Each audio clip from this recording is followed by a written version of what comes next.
Okay, well, Mom's still making some decisions on her appliances. I'm going to take you to my favorite section because I made these decisions a long time ago. Also, we're in my favorite store.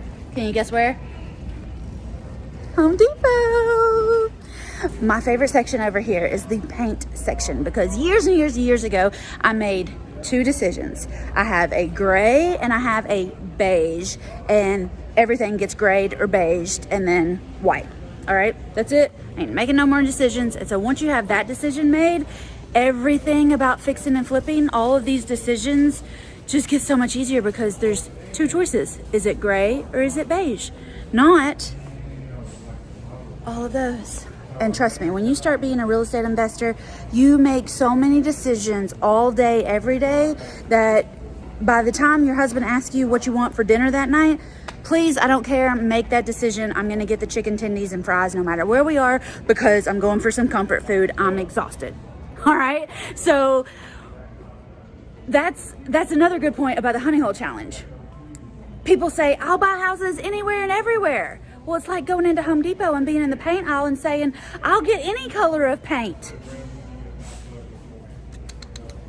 Ladies, your mama taught you to have standards, and I'm going to teach you to narrow it down.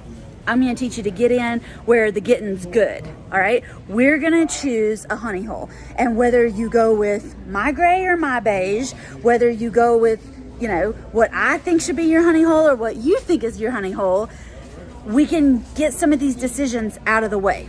All right, and we can take some of the questions out of our head because there's going to be 1,000 questions. As many colors are on that board, you're going to come up with that many questions all day, every day when you become a real estate investor. So one of the things that I like to do is help you narrow down all of these options into just, let's try one or two places, at least to get started. Then we can try a third and a fourth and a fifth option.